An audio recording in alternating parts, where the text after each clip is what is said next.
Good morning, church. Aren't you glad to be in the house of the Lord today and forever, right? What an amazing place to be, what an amazing time to be in the kingdom of God. Hey, we're so glad that you are here today. My name is Ken. I'm the location pastor here at Legends. And again, I am so thrilled. This is the best season. It's, the spring, when nasty winter is going away, and it's springtime, and it's Easter, man. What a time. The church should just be crazy about Easter. And we're excited. So we want you to get involved in everything that is going on and being a part of that. What a great opportunity. Hey, this week, something that's happening this week that I just want to give you a little bit of word on. We're going to have prayer this entire week, every night, Monday through Friday here in the building. And if you can come and be a part of that, if you will come and I'm not even going to ask you if you want to, because it's not about if you want to. It's will you come and be a part of this week of prayer as we get ready, as God moves through this time of Easter. We're going to be praying for our city, praying for churches in our city, praying for just this incredible time for God to move in our church and our homes. There's so much. And so if you're interested in that, I know Rhonda is always out in the lobby roaming around, but she is right back there and waving her hand. And so make sure that you see her. And if you don't know who she is or you didn't look over there, ask somebody. They know who Rhonda is. They'll find her and be a part of this week with us. Well, we're talking about canyons. We're talking about these spaces. And again, I love canyons. And you're like, that's kind of stupid. Why, I know the rest of you guys grew up in Kansas. You don't understand this concept. But I grew up in a mountainous region. I grew up in the great Southwest, and we had canyons that we could go into and walk through. I loved being in these spaces. But sometimes when we think about canyons from the vantage point of our life, and we think about them from the vantage point of Psalm 23, there's that famous line in there that we're going to get to here in just a minute about canyons. And canyons sometimes don't have that beautiful expression in some of our hearts and minds that they do in mine. And the 7 largest canyons, little fact here, the 7 largest canyons in the world have all been created by water. All of them are created by water. All of them have started at one point with just maybe a stream running through them or a river running through them. And that river has continued to cut those rocks and form those canyons deeper and deeper and deeper into the earth's surface. Well, what that does is at the bottom of many of those canyons are the most luscious, greenest places in that area because the water has created these places. There's a place that I've been to. It's a beautiful place. It's a place of the Havasupai people. This is actually in the bottom of part of the Grand Canyon. Now, I know when you look at the canyon, you're like, it's just a hole in a bunch of rocks, right? But this is actually one of the indigenous tribes, the Havasupai people of northern Arizona. They actually live at the bottom of the canyon. They live in this place, and it's beautiful. They enjoy some of the luscious, richest soil in the area because they found a life source in the canyon. And sometimes life at the bottom of the canyon feels like this beautiful metaphor of life. Some of the richest, most meaningful lessons are found in our lowest points. Some of the things that we learned that have changed our lives the most have come not from the high places, not from the good times, but they've come from the lowest places of our life. The pain that may form us in one season provides life for us in the next. This morning, we're going to explore the bottom of the canyon. We're going to go to the deep place this morning at the bottom of the canyon and what we do when we're there. And again, we're going to return to a text that was written by someone who actually lived this experience at the bottom of the canyon on more than one occasion. So I'm going to ask you to do something a little bit different with me this morning. I want you to stand And together, we're gonna read Psalm 23. So stand with me. We're gonna give you guys a little bit mobile here this morning once again. I know you kind of get settled in. You're like, okay, I'm here for the message. I'm just gonna relax now. No, we're gonna get you on your feet. So are you ready? Let's read this together. The Lord is my shepherd. I lack nothing. He makes me lie down in green pastures. He leads me beside quiet waters. He refreshes my soul. He guides me along the right paths for his name's sake. Even though I walk through the darkest valley, I will fear no evil, for you are with me. Your rod and your staff, they comfort me. You prepare a table before me in the presence of my enemies. You anoint my head with oil. My cup overflows. Surely your goodness and love will follow me all the days of my life, and I will dwell in the house of the Lord forever. Yeah.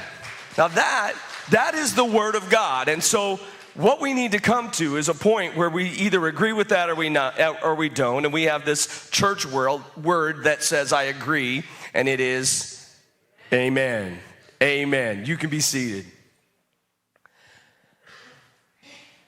So in week 1 of this series, we introduced the idea from Psalm 23 that God leads us and that God provides us. We have a shepherd, and when we have a shepherd, when we're following that shepherd, we lack nothing.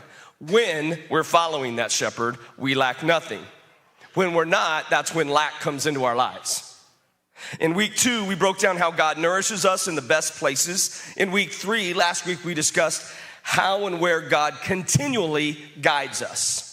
Again, some of you may be here this morning and you think, man, I don't know what God's been doing in my life, but I just haven't really been seeing it.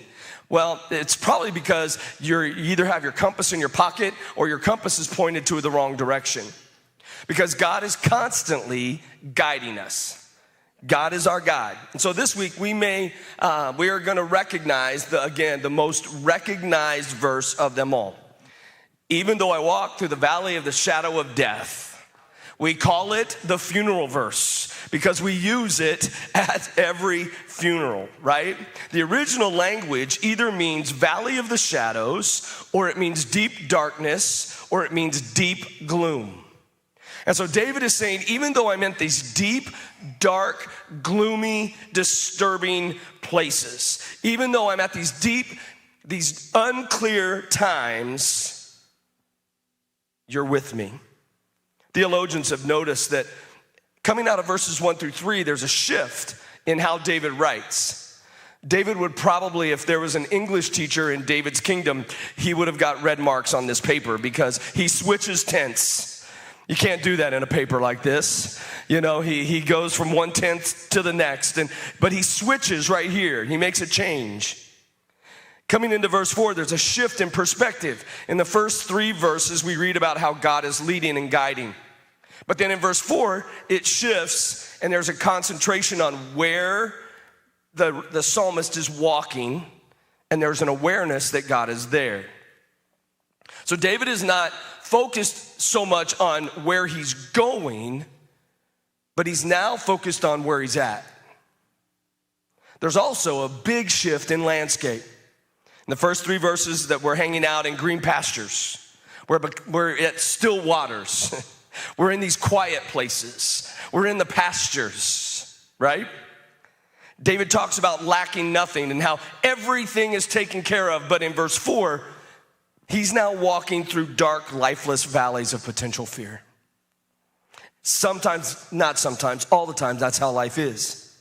We have those moments where we're in that pasture place, we're in that calm place, we're in that good place, and then in the next moment, we can find ourselves in a place and we fear. David is writing from the backdrop of his own experience as a shepherd. He's reminded of times when he probably walked his herd of sheep through some rough, dark terrain. But there's the other context that plays into this as well. Several historians believe that David may be picturing a very specific place here in verse 4. It's known as the Wadi Quelt. It's an actual place in the Middle East known as the Wadi Quelt. David traveled this road often. It's actually believed that this is where the conflict with his son Absalom, who was trying to take his life, took place. It's also believed to be the site that Jesus was imaging when he told the parable of the Good Samaritan. Some theologians actually believe that this may be the region or close to the region where Elijah was in a cave telling God, I want to die.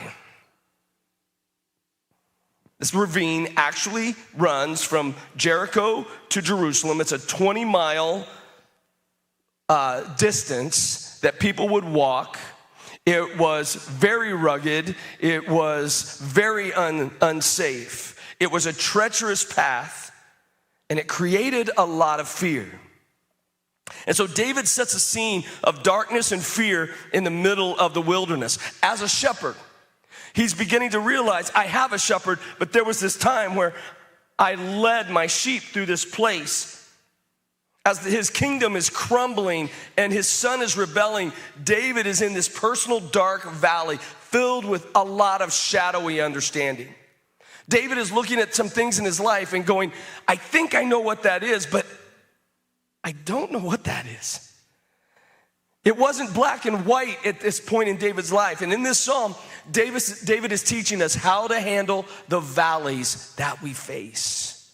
How do we handle the valleys that we face? He's giving us this blueprint of what to do in the middle of the low places where the shadows cast unclear perceptions and the terrain is difficult.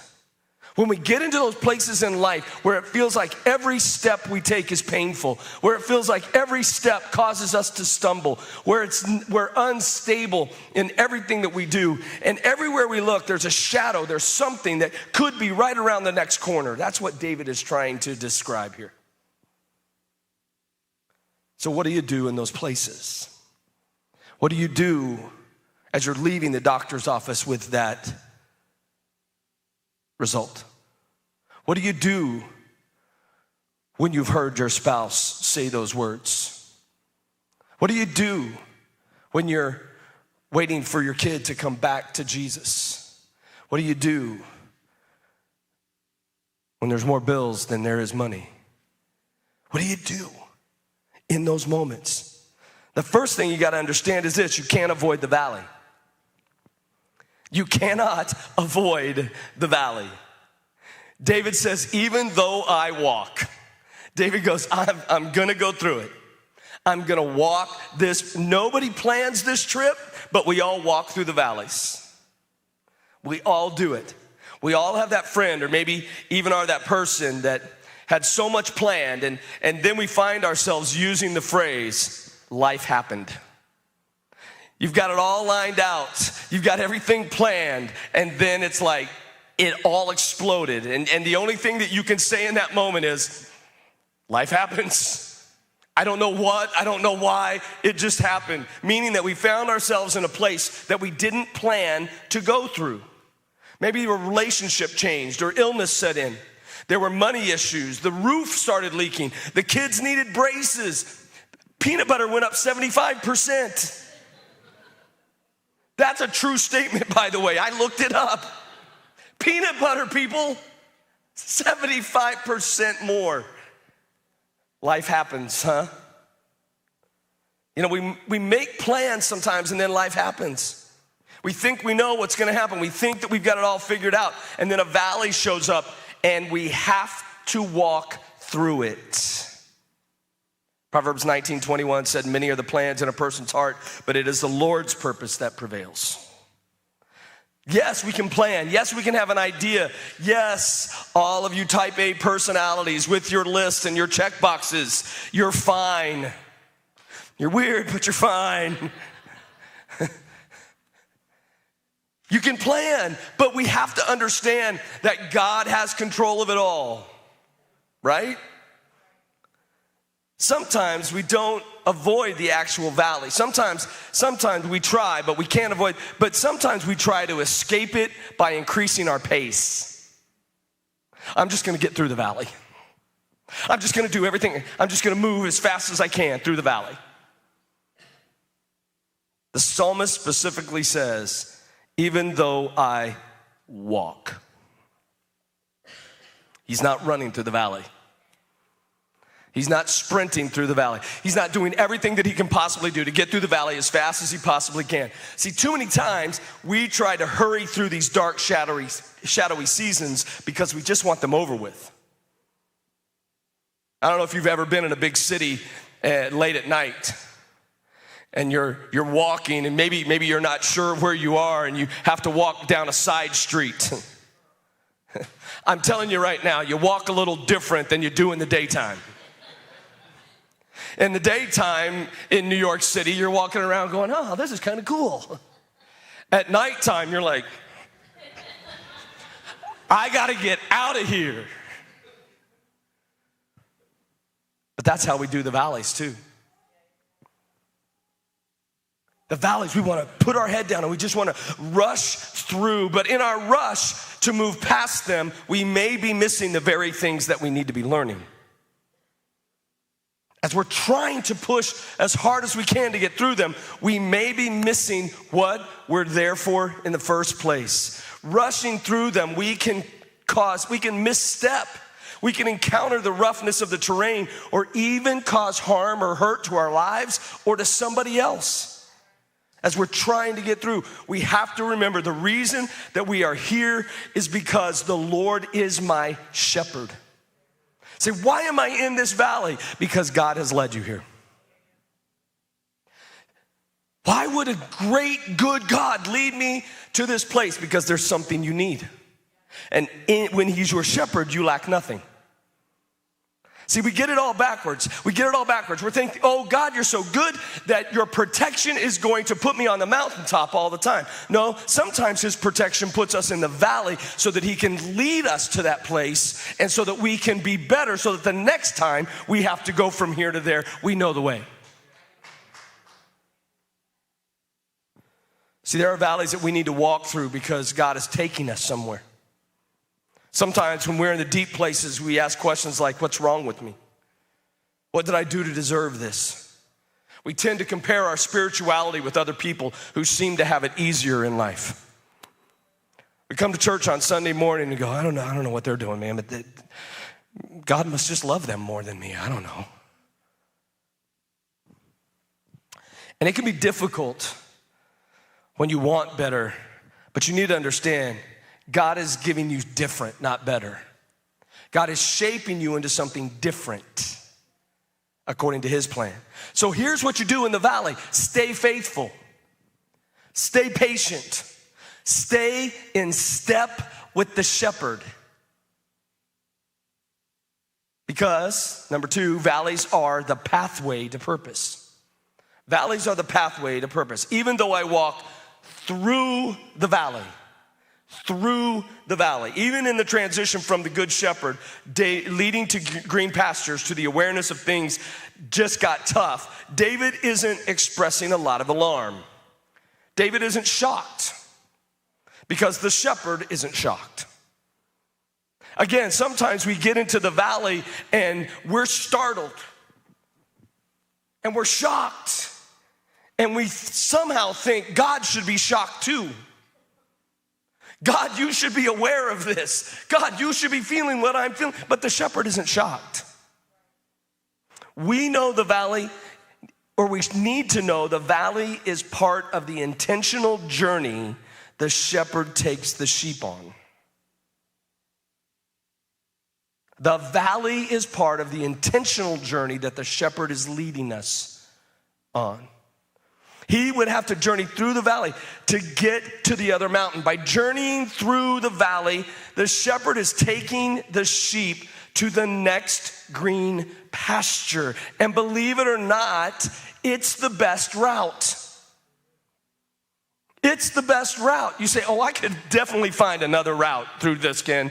I could definitely. But here's what we don't understand. It may take you a lot longer to get there. You may still have to go through some rough terrain. There may be things on that other path that you are not aware of that will cause you more harm than if you would just follow the shepherd through this path. We tend to think that when we go through things so that we think when we go through things, it's so we can be blessed. Oh, I just got to get to the other side. I'll find the blessing of God on the other side. The blessing of God is on the path. We go through things so that we can, we think we go through things so that we can just get to the other side. And there may be blessings, but usually not what the modern day Christian at least thinks that a blessing is. You remember back in the day when we had #blessed? How dumb were we? Bunch of middle class white people walking around throwing gang signs. #blessed, really? We believed it. We truly believed it. It was one of the most devastating distortions of theology ever. Because we think if a person is blessed, then we have a big bank account or we have a lot of friends. We think that if we're blessed, we get to go to Bora Bora on vacation and we get to meet Travis Kelce or Pat Mahomes. We think that if we're blessed because we've got more stuff and less stress. All of those are gifts.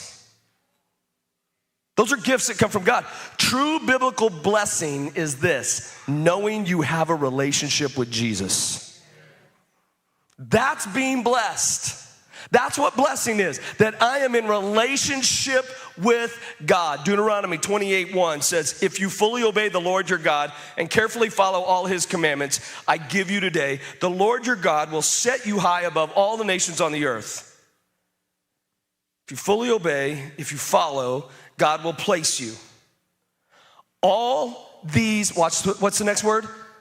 Blessings will come on you and accompany you if you obey the Lord your God. The Lord will establish you as his holy people. Are you following what's happening here? These are relationship words.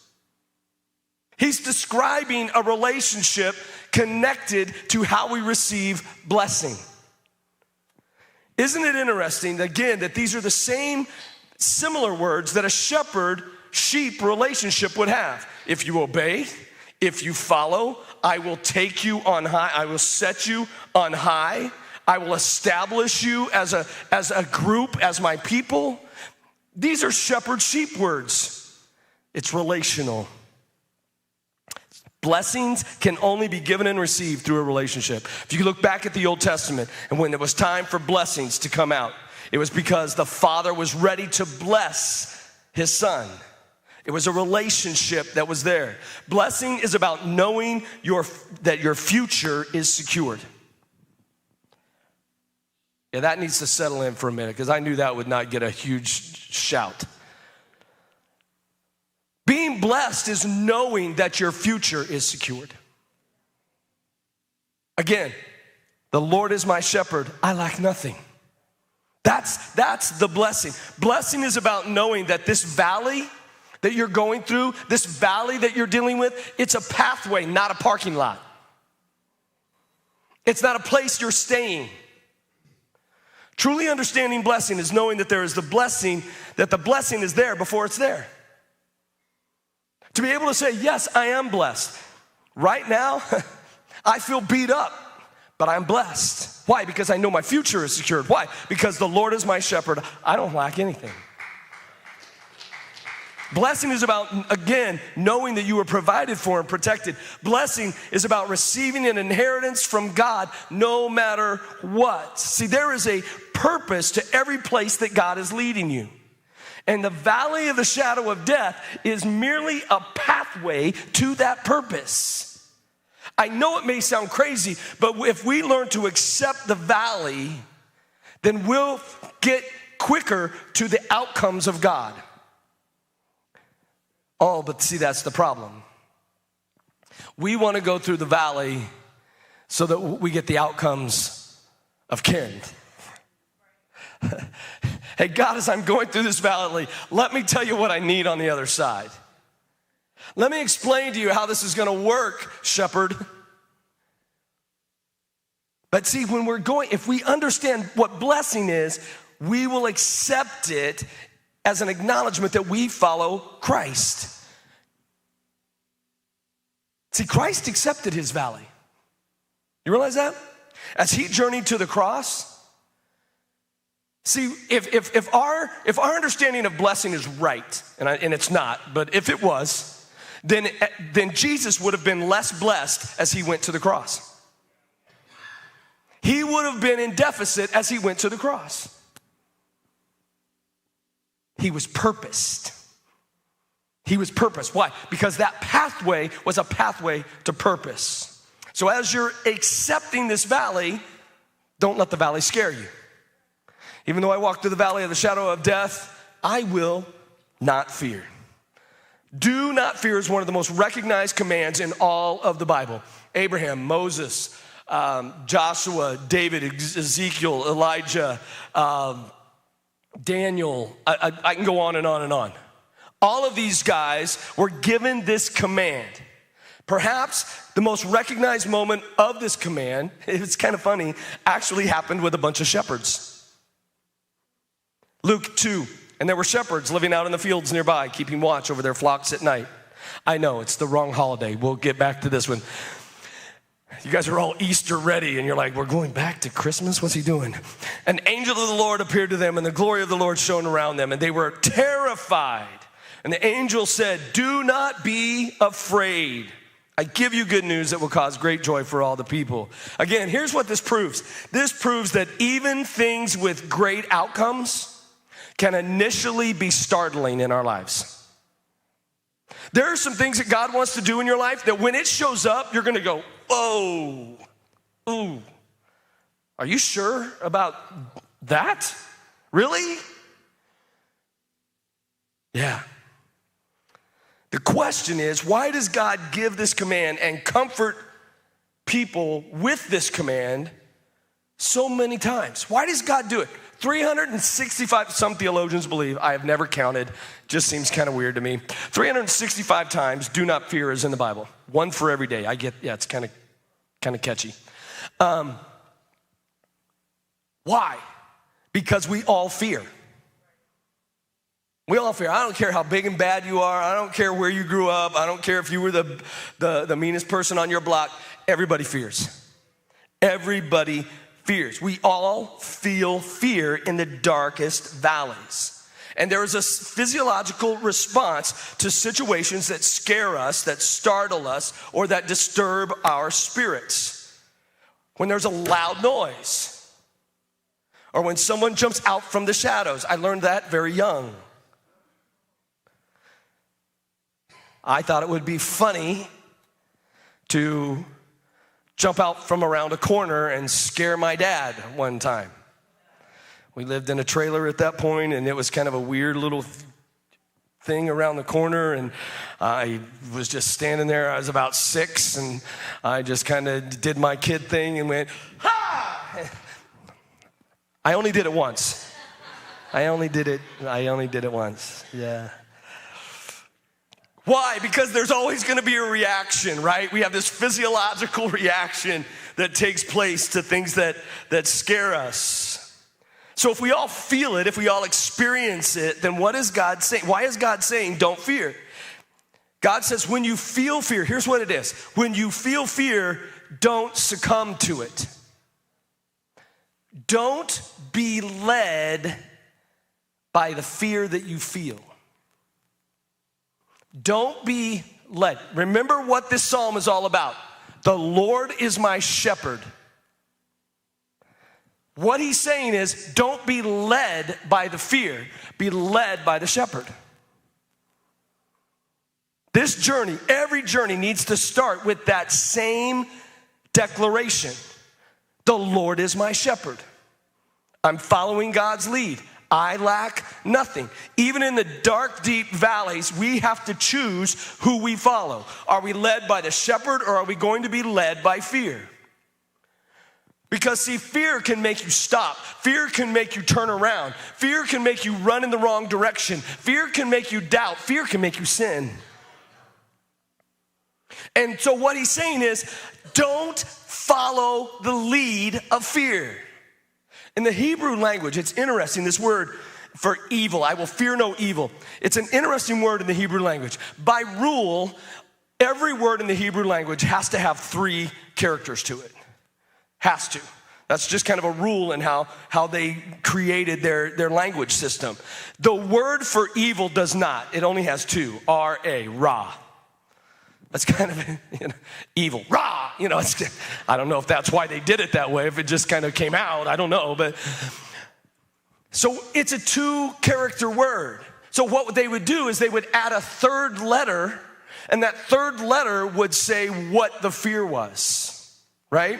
The third letter would determine or how much evil or what the evil was being talked about. So without the third letter being attached, here's what David is saying. David is describing evil in 2 ways. Primarily, this evil is anything that is out of harmony with God. I will fear no evil. I will fear nothing that is out of harmony with God. If it's not lining up with God, I don't have to fear that. And because lack of harmony creates adversity, David is saying, I'm not going to fear the things that are not in harmony with God, and I'm not going to fear the adversity that it causes. So there are things that are going on in our world right now. There are probably things going on in your life right now that may not be in complete harmony with God, and yet we're afraid of those things. Oh, I know we are, because we post about them all the time, right? We rant about them all the time. We have an opinion about them all the time. But David says, I don't fear those things. I don't fear those things that are out of alignment with God. Why? Because God is still in control. And I'm not going to feel the adversity that it's causing in my life. Just because it's hard, I'm not going to be afraid. See, that's the other thing. We get into situations and we're like, God, do I really have to go through this? And we're afraid of the outcome. We're afraid of the process. David goes, I'm not going to fear the process. Why? The Lord is my shepherd. I'm not following fear. I'm not walking in this fear. I don't even understand this fear sometimes. But I'm not going to live in this fear. Why? Because I'm following the lead of the shepherd. Make no mistake. Evil exists. I get it. I am not closing my eyes. I'm not burying my head in the sand. I'm not turning my back on anything and la, la, la, la, la. I'm not doing that. Evil exists. There are multitudes of things that are out of alignment with God and His holy creative design. And we always need to realize that there is a battle that rages. The pull on our souls to take us out of harmony with God is there. But we don't have to fear those things, and we don't have to be afraid to address them in our lives. Why? Because we're following the shepherd. Hebrews 10 says, so don't throw away your confidence. Don't throw away your confidence. In what? In the shepherd. In who you're following. See, here's what happens with confidence. When my confidence is in me, man, it crumbles pretty quick. But what the Hebrew writer says is, I'm not going to throw away my confidence in the one that I'm following. It will be richly rewarded. You need to persevere so that when you have done the will of God, what does that mean? When I have followed the shepherd, you will receive what he has promised. But my righteous one will live by faith. So if I'm going to follow his lead, it is going to take faith. You know why? Because it's rocky terrain sometimes. It's rough. It's difficult out there. There are things going on in the world that I don't get. I watched a documentary last night, and I couldn't go to sleep at the end of this documentary. I was dumb. I watched all 3 sessions of it. And at the end of it, I was so just, It happens. It happens. We see things going on, but we can't throw away our confidence. We have to step out in faith and follow the leader. I may not know the path, but we do not belong to those who shrink back and are destroyed, but those who have faith and are saved. That's who we are. That's who we are. Because in the valley, depth distorts everything but God's presence. He says, why do I not fear? Why do I not fear? Why should I not be afraid of this notice that I got from the doctor? Why should I not be afraid of the fact that I'm having a hard time paying my bills? Why should I not be afraid of what's going on in my family? Why should I not be afraid? Because God's with you.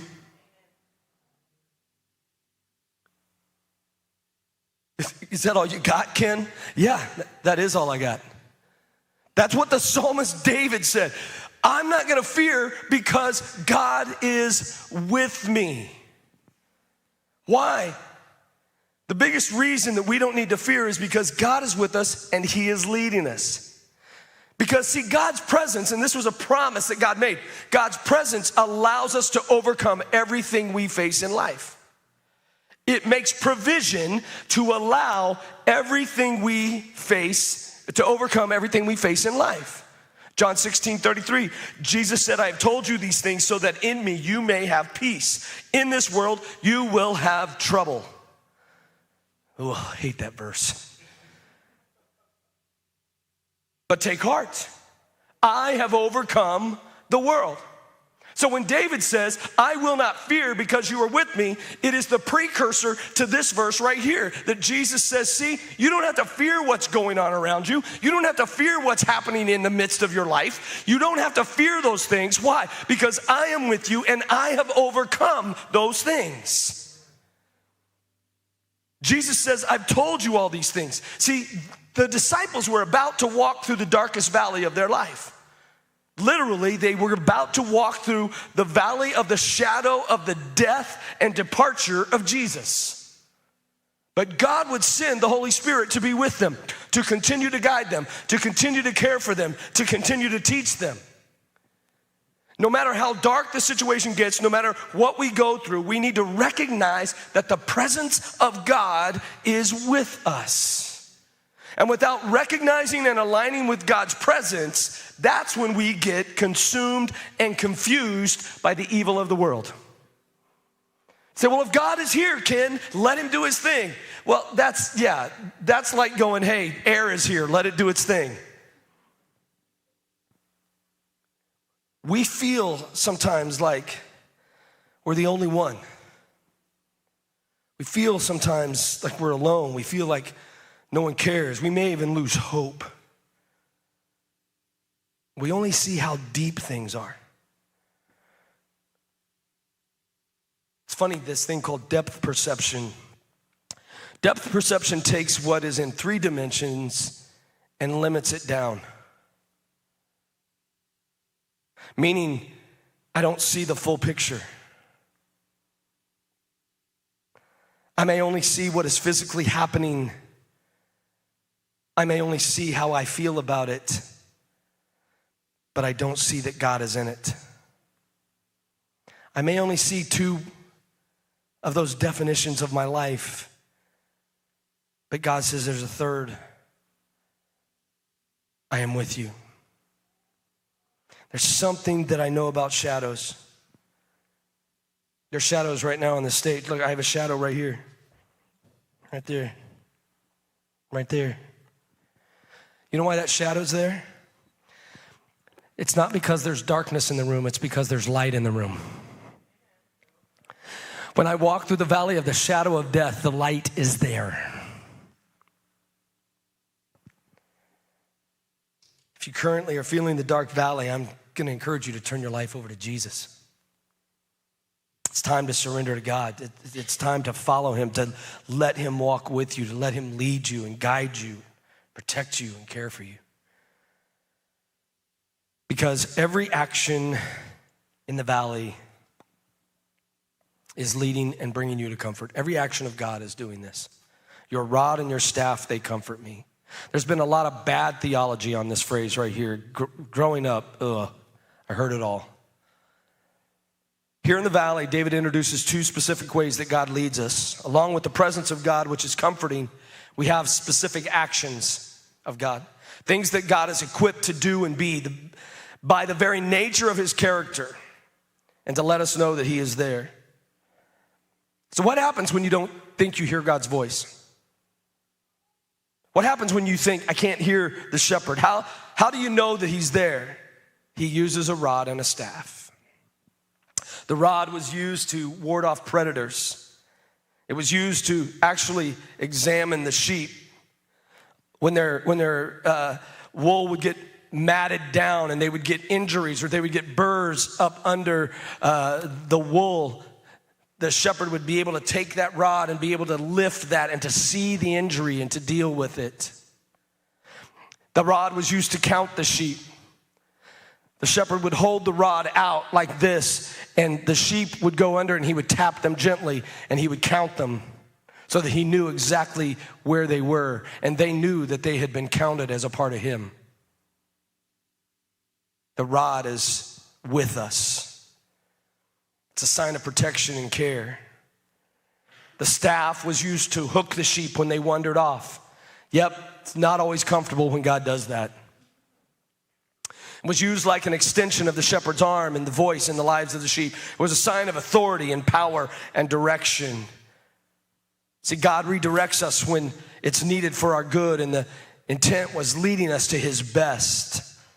See, there are times when we want to go on a certain path and God says no. There's other times that we go on a certain path and God says stop. That's the staff coming into our lives. And if you've been told no or you've been corrected by God, that is a sign of God's presence in your life. Not God's punishment in your life. And David says, these things comfort me. I'm going to ask the team to come. I'm comforted by the protection and the guidance. Why? Because God's protection and guidance are not meant to limit us, church. Why doesn't God want me to do it this way? Why doesn't God want me to live this way? Why does God have a say in my money? Why does God have a say in my sex? Why does God have a say in my relationships? Why does God have a say in all of these things? Because he loves us. And when he's using these things in his presence to comfort us, not limit us. People who understand God's guidance best are those who find comfort in God's guidance. Again, and it's not that you're not strong enough, you're not wise enough, you can't make your own decisions.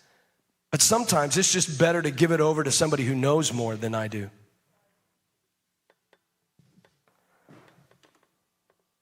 Again, God is not here to restrict us. He's here to comfort us. So how do we overcome the valley of the things we fear? How do we overcome these things on a day-to-day basis? Well, who or what are you following? That's the first question I'd ask you. Say, man, I'm fearing this in my life, or I'm just disturbed by this in my life. Well, how'd you get there? Who'd you follow? Where is your heart fixed? See, you can fixate on the situation, or you can fixate on the shepherd. You can be the sheep that is walking up the narrow crags of the path, looking over the edge, going, oh, what if I fall? Or you can set your eyes on the shepherd. Know that he's got every step planned, and you can follow him straight up the hill. You can fixate on the vicious growls of an enemy, or you can fixate on the voice of a caring shepherd. You can spend your time obsessing over your circumstances, or you can get to where God is leading you. Again, the writer of Hebrews said, let us run with perseverance the race marked out for us, fixing our eyes on Jesus. Why? Because he's the beginning, he's the pioneer, and he's the completion, the perfecter of our faith. Never forget, it was Jesus who walked the deepest valley ever when he walked that walk to the cross. Jesus took the weight of sin and death upon himself and knew this was the plan. His fixation was not on the cross, but it was on the fulfillment of all things. It was on the freedom that his journey would create. He walked this valley. Jesus walked the valley of the shadow of death. It's actually a historical fact that when Jesus was arrested at the dark of night, he was then led through the Kidron Valley so that he could be presented to Annas in the early morning shadows and then be led to his chosen death on the cross. See, my friend, a walk through the valley changed the world. One walk through the valley changed the world.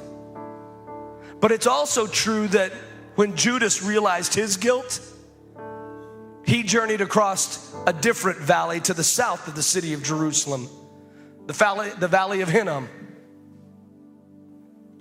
the valley of eternal flame, the valley that was turned into the trash dump of Jerusalem. It constantly burned day and night. Judas walked that valley, and he chose his death too. So what do we learn from this? Dark valleys may lead to scars. Dark valleys may lead to temporary pain. Dark valleys may lead to trials. However, dark valleys will never destroy you when you are letting the Lord be your shepherd. Stand with me this morning.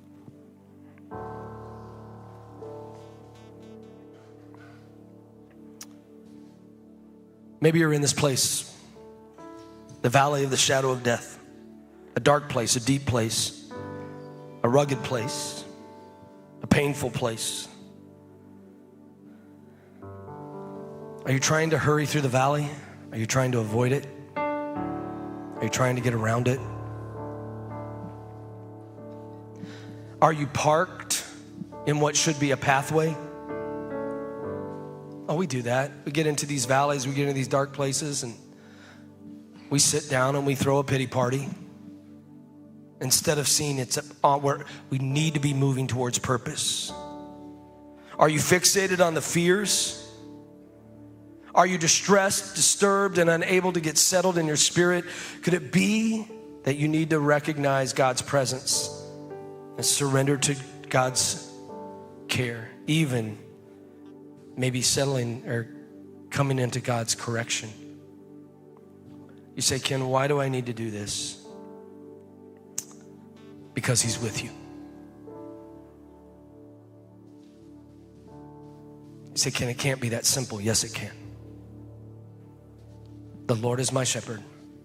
I don't lack anything. And I can walk whatever journey I need to walk because he's here. And today, if that's where you are, will you step into a moment and say, God, I'm going to step out. Maybe you want to step out and come to this place, to come to an open place and say, God, you're with me, but I need to know you're there. I'm going to put my faith in you today. I'm going to make you my shepherd. I'm going to let you lead. I'm going to move from fear to faith. I'm going to let go of anything that's causing shadows in my life. God, I'm going to get in harmony with you today. As we worship, I invite you to come. It's on your own choice, but I invite you to come. The Lord is your shepherd, and he's leading you today.